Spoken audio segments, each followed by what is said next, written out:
Not Another Podcast. It's your boy Donovan. It's B coming at you. Alright, and today's podcast is, I say this with a lot of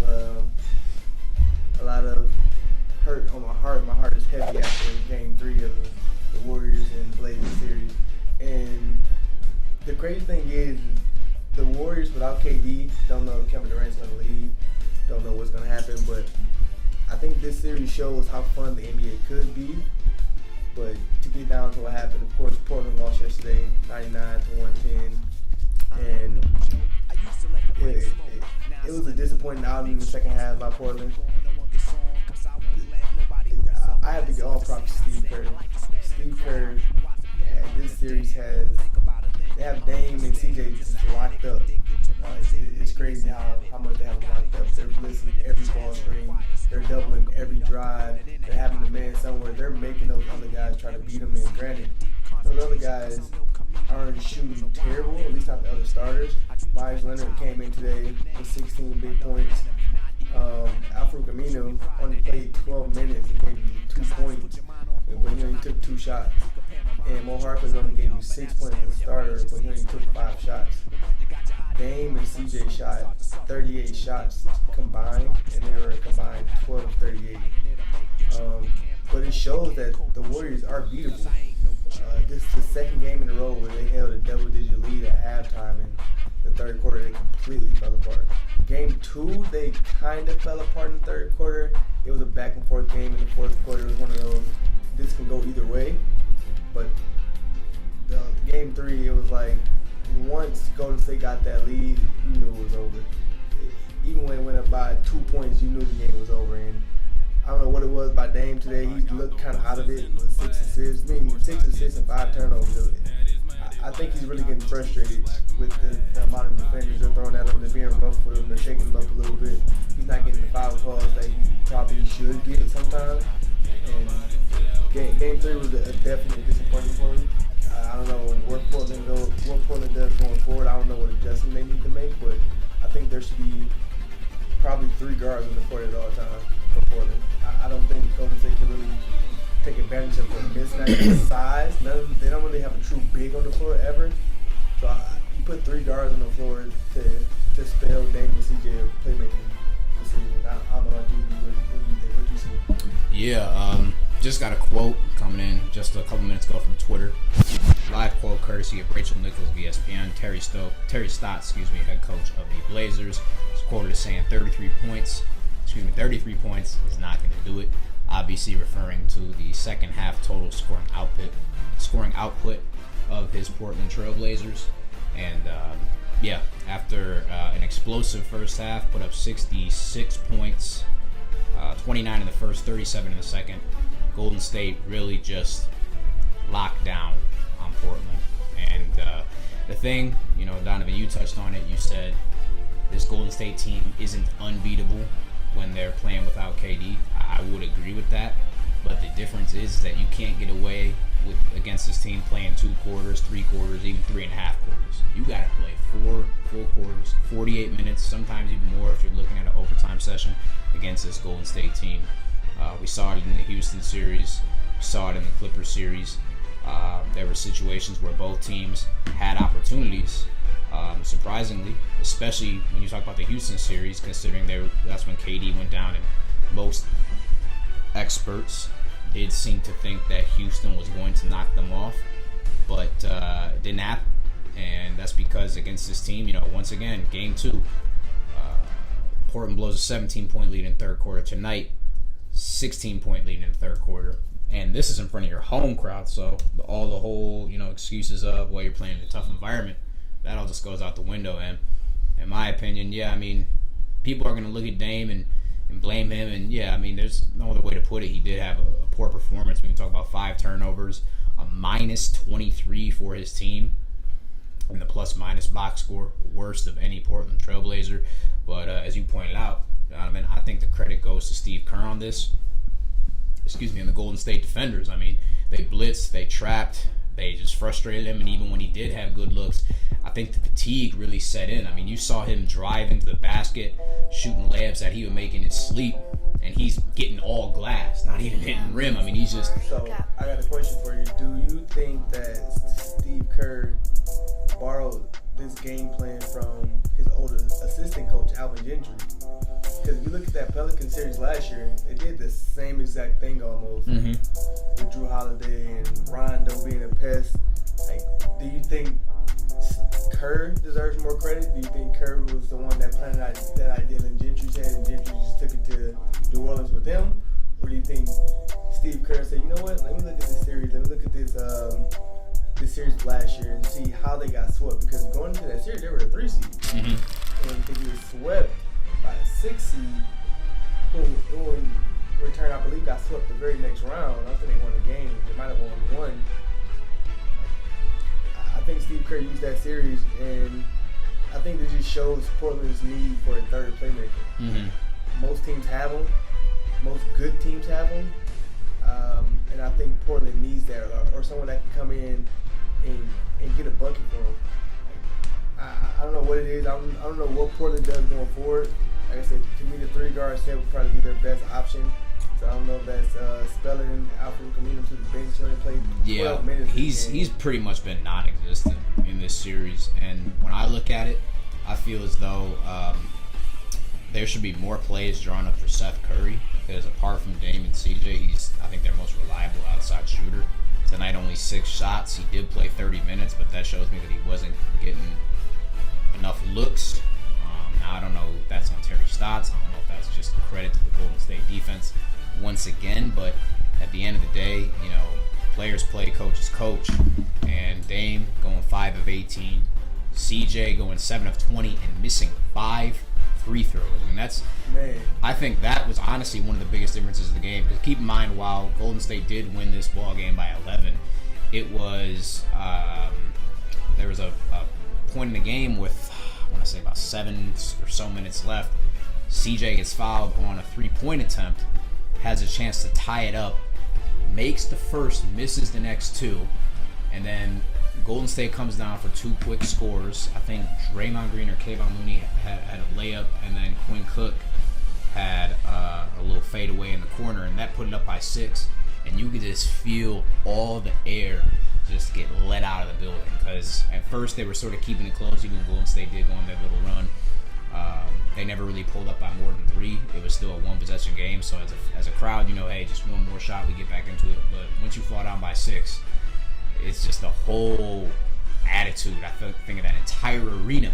Everyone who had a Portland jersey on, from the players, the coaching staff, and the fans, man, you could just see it. Just air got let out, and then can't let that happen against a team like Golden State. The craziest thing is, and before we transition to the next series, Steph Curry had 36 points, but it didn't feel like it. Like it was, it didn't.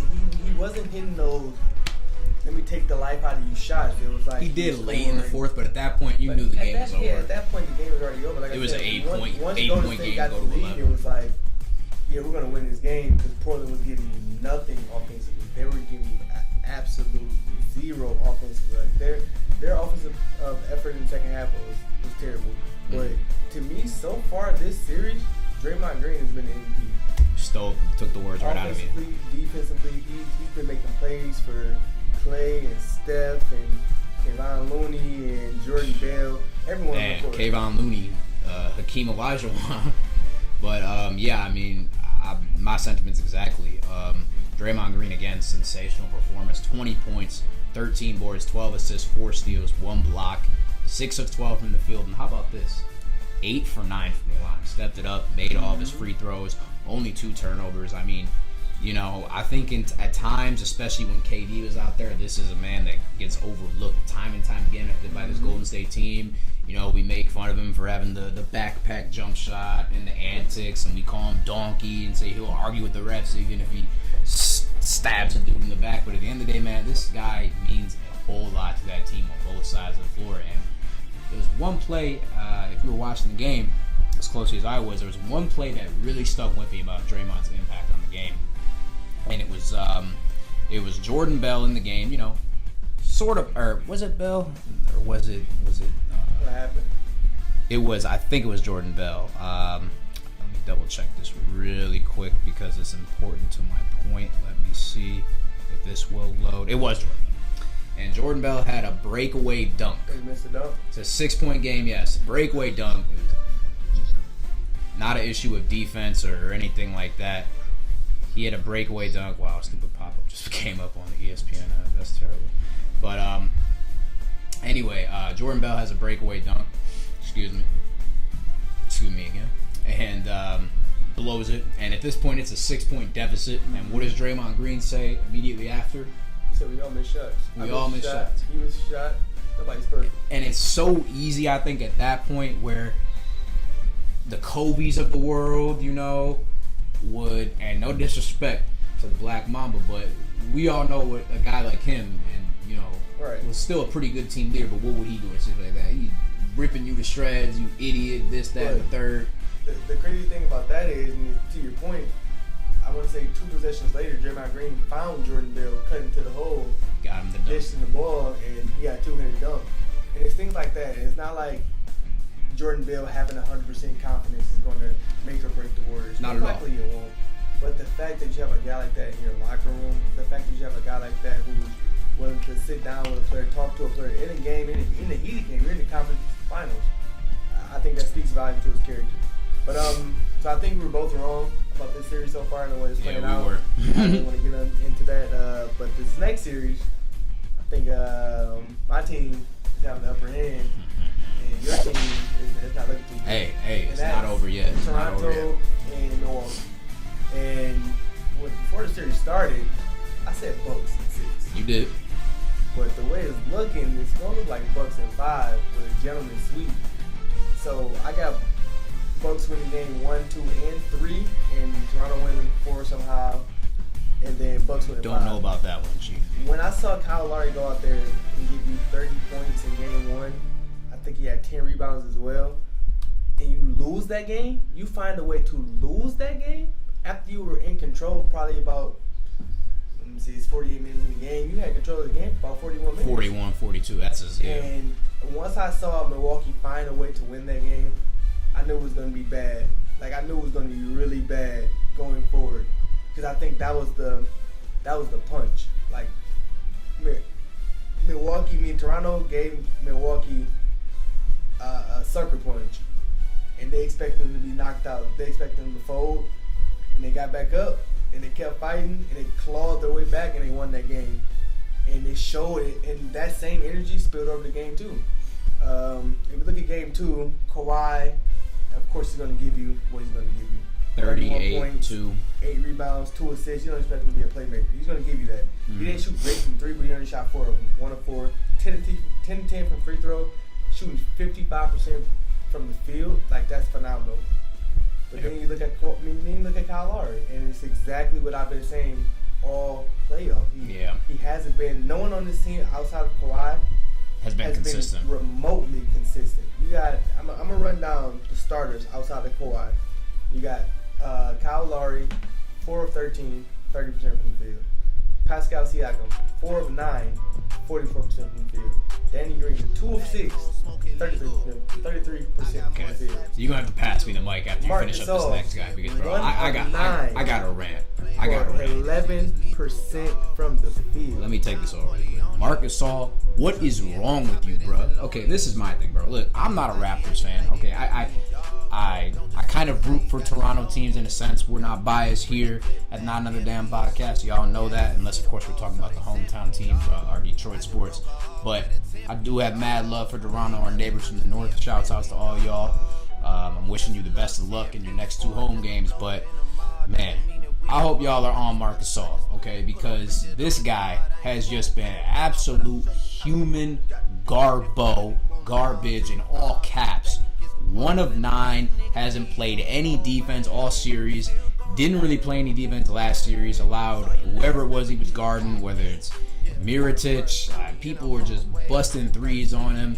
He's given up offensive boards. His rebounding, which has consistently been a huge strength of his, has been non-existent in this series.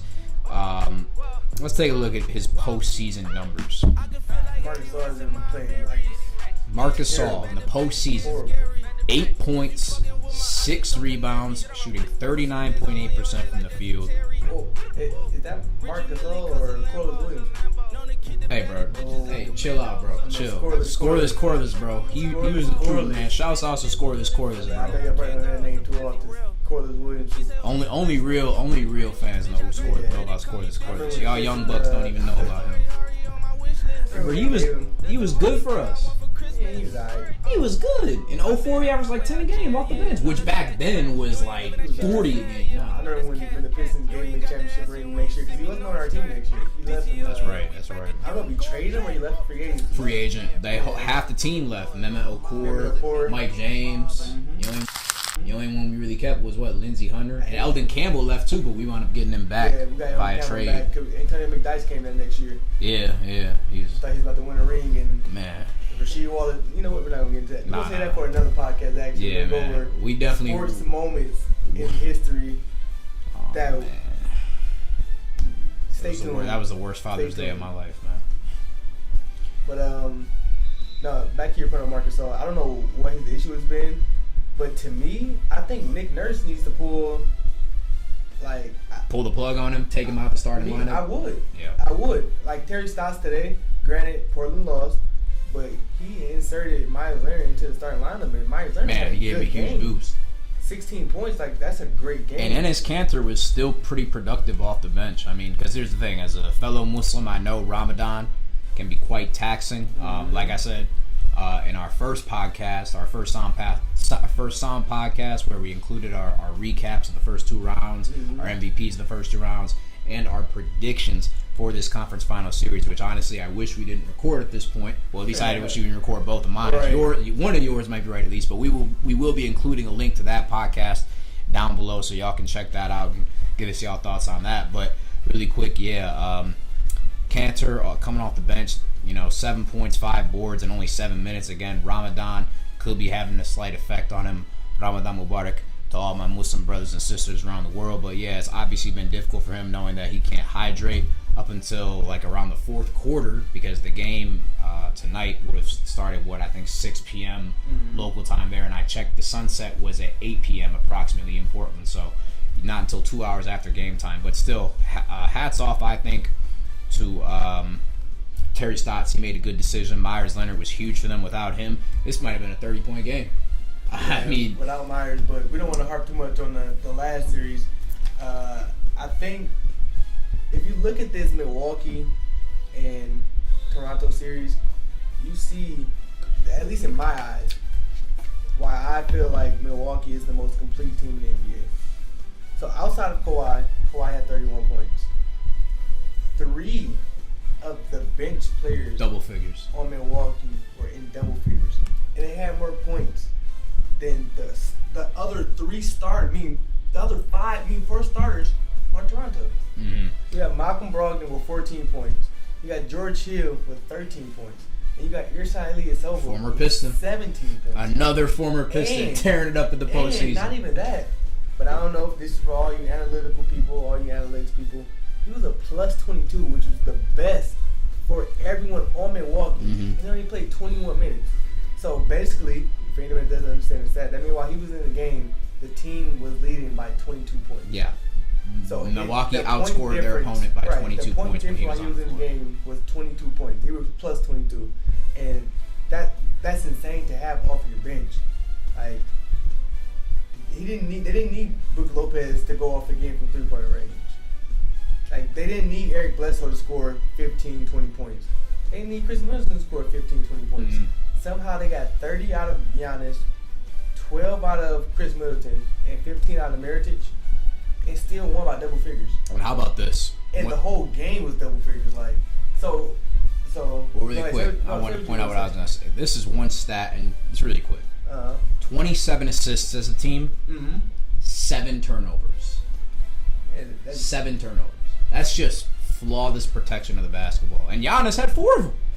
So the rest of the team playing keep away. So that's up to the other side. Toronto, 19 assists with 13 turnovers. That's not a recipe for success. That's not a recipe for success at all.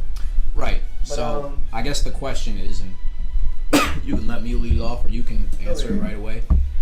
Where does Toronto go from here? Well, that's exactly what I was going to ask you. Because I'm Milwaukee, and I knew Milwaukee was going to win this series. But to me, if I am Nick Nurse right now, what I am doing is I'm pretty much pulling a Larry Brown 2004 Pistons. We're gonna let Shaq get his and shut down the rest of the guys. We're gonna let Giannis get his. Let Giannis, and I'm not saying just let him walk to the rim and dunk the ball. I'm saying guard him straight up, 1-on-1. Don't bring too much help defense because that's what's killing you. It's not Giannis driving, kicking to a wide open shooter. It's Giannis driving. You're not overcommitted, but you're still committed. So now that help is there. He kicks it to a shooter. That shooter's smart enough because he's a veteran. He knows that the help for the help is going to commit as well. He's kicking it to another shooter, and they're knocking down shots. Or they're creating driving lanes. And it's the hockey assist.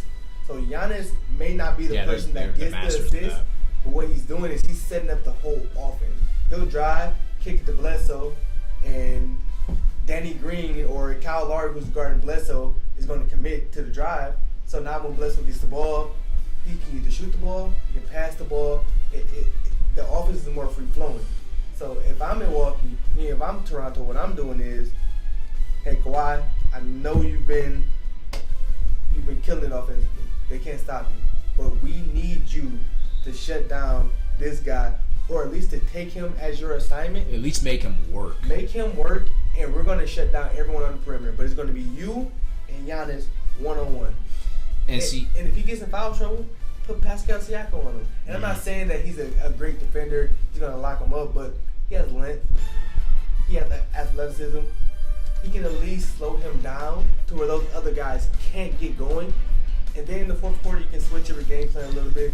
Or you can almost, see, you can't do that same thing that Steve Kerr's doing, which is why the next series is going to be really interesting because Giannis is 7 feet tall. He sees over the top of all those double teams coming. With 30-foot long arms. Right. When you have Klay Thompson who's 6'9" and Draymond Green 6'7". I was about to say, he's not and Draymond Green is 6'6", 6'7". When you have them run that double team and you're 6'3", it's hard to see over that. It's hard to see through that. So you can make a good play, you can make a good pass, but it's hard to make the best pass in that moment. But when Giannis, on the other hand, you're 6'11", you can make that pass over the top of the defense. So I honestly don't think there's much Toronto can do. I do think they're going to salvage game probably 4. I think they lose game 3 at home, and then game 5 is over. It's over in 5. Okay. Well, now that you mentioned that, let me just say I'm sticking to my original prediction. Crazy as it may sound, and here's why. Well, I'll take that back. I'm sticking to my prediction if Nick Nurse grows a pair and implements the strategy that you and I talked about prior to the more tactical one, the more complex one, which was, following Larry Brown's strategy and quote-unquote letting Shaq get his, letting Giannis get his. But Marc Gasol, man, look, if he starts in game 3, okay, look, I'm not going to crucify Nurse for that. But for all intents and purposes, we both know that game 3, while it's not technically an elimination game, it's an elimination game. Because you lose this series, you're down 3 other series is over, right? I mean, we know that. So the way I see it, if Marc Gasol comes out in game 3, if he is starting for that matter, because I don't know, Nick Nurse is, I've been really impressed with him. I think he's done a phenomenal job all season with this Toronto team, putting the right pieces in the right position to succeed. But if Marc Gasol comes out there and just lays an egg right away, like bricking wide open threes when the defense is stretched out, when the defense is packed in the paint and Gasol's getting these open looks, especially from straight away, I've seen him just get so many wide open straightaway threes, which I used to remember him hitting in his sleep. But it seems as though once the bright lights of the postseason have shined down on his big old head there, he just hasn't been able to hit anything. So, in my opinion, you can't worry about hurting people's feelings. If you're Coach Nurse, you got to be willing to put the right people in there who can help get you a dub. And look, we both know this. The Air Canada Center will be rocking. Toronto, they've got a tremendous home court advantage. It's right up there with the most advantageous home arenas in the league. So I do think that sixth man will give them a boost. But at the end of the day, man, we can't let, if I'm Toronto, we can't let Marc Gasol And, these other guys just come in and just shoot blanks. I mean, again, 10 of 32 from 3, with most of those being good looks. Gasol missing 2 of them. That's not going to cut it. You can have a nice comfy seat down on the bench. And, we might even look to put Norman Powell in. I mean, he had a phenomenal game, too. I know it was in a blowout effort, but he was only a -5, which I guess is saying a lot when your team gets destroyed the way they did. 6 of 9 from the field. 2 of 4 from 3, chipped in 14 points. And you know what? I might even look to put in Serge Ibaka. This is a guy who's been in this position before. We remember him back with Oklahoma City. He's played in the finals before. This is a veteran. He's giving you similar size, maybe giving away a couple of inches to Marcus Gasol, but he's still a phenomenal defender. We know he can stretch the floor. He's a reliable mid-range shooter. Because right now, Marcus Gasol can't hit anything. Whether it's 3 mid-range putbacks, he's just been non-existent. Do you know what Marcus Gasol is averaging points per game for the series? For the series? Yeah, take a guess at his points per game, and then his shooting splits. I would guess it's probably like 7 or so a game? He's averaging 4 points a game. Shooting. He only had 6 in game 1? Shooting. It was that bad. 15% from the field. You said what? 15% from the field. And 22% from 3. LVP. And you want to know what his free throw percentage is? 0, because he has yet to shoot one. So he's not even being aggressive. I mean, that's the problem. He's being timid. He's pretty much putting with the donut. And he's hurting his team. There has to be, I think Nick Nurse, like you said, he has to go and he has to grow up here and say, hey, look, we need you. Because Gasol's calling card, granted, he was always a skilled offensive player, was his defense. And he's not doing anything defensively either. With them stretching Brook Lopez out, it's like his defense is kind of null and void because you're pulling him away from the basket, and that's his strength is getting blocked shots down low. You saw what happened. Yeah, 29. But is that what Lopez had? 29 again? I believe so. And then, I mean, like I said, all the bigs. That's the beauty of Milwaukee's game, is that Giannis is the sole liability when it comes to perimeter scoring. And he's the playmaker. Player. He's their best player. Yeah, best player, the playmaker, however you... Yeah, we all know that. Playmaker. So, and that's the thing, like Eric Bledsoe, in Game 2, gives you... I mean, he did have 7 assists, but just 3 of 10 from the floor. Didn't have any turnovers, so obviously that's impressive, but only 8 points. Brook Lopez gives you 6 points, and yet they still dominate because it just seems they, like Golden State, this is a team that really does employ that next man up mentality. The thing with them is no one on their team, like with Portland, when Dame or CJ, when they pass the ball to Myers Leonard, who had a great game, or they pass the ball to Alfred Camino or Mo Harkless. Zach Collins. Zach Collins in the middle of that trap. So they're usually trapped, they pass the ball free throw line extended. Rodney Hood. Everyone looks, no, not Rodney Hood, because Rodney Hood is usually aggressive. Yeah, he's everyone looks so confused. They're like, oh, I got the ball, what do I do with it? I saw it was a play that happened today. They passed the ball to Myers Leonard, free throw line extended, and he turned, looked. There was no one probably within 3 to 5 feet of him. He hesitated, dribbled, and then shot a floater and almost airballed it. It's like, you're an NBA player, be aggressive, make a play, but like a bunch of Andre Drummonds out there. And it's crazy that, like I said, I think this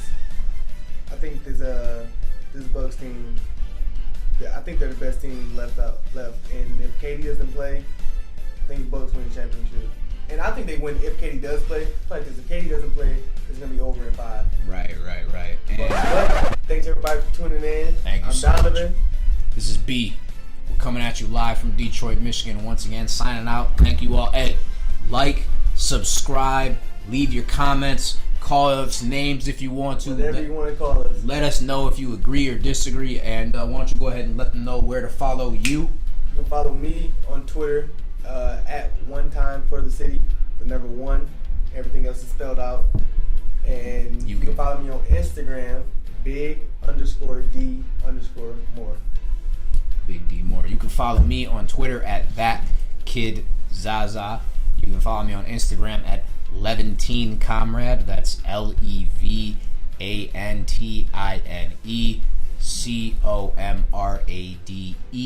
And I don't remember if there are underscores in that or not, but if there are, we will include those links written out somewhere in this video. Y'all will find it. But anyway, and one other last thing. Donovan actually spoke about it in our prior podcast, which again we will also be including a link to. But if there's anyone out there that's looking to link up, do a collab, you got some music you want to share, some products, let us know. Let us know. We would be more than happy to help put you on the game. Right now, we're just looking for anyone who's looking to link up and is willing to be as committed to these projects as we are. So once again, thank you again. Signing out. This is B. This is Donovan. Also, before we go, just know we're going to have a link below to our Instagram page that we're making and to our Twitter page that you guys can follow. We will be posting videos there. They won't be as long as the podcast episodes. They'll probably just be his thoughts on certain things, my thoughts on certain things that we want to comment. We can, but like I said, this is B. This is Don. And thanks again for tuning into Not Another Damn Podcast. We out.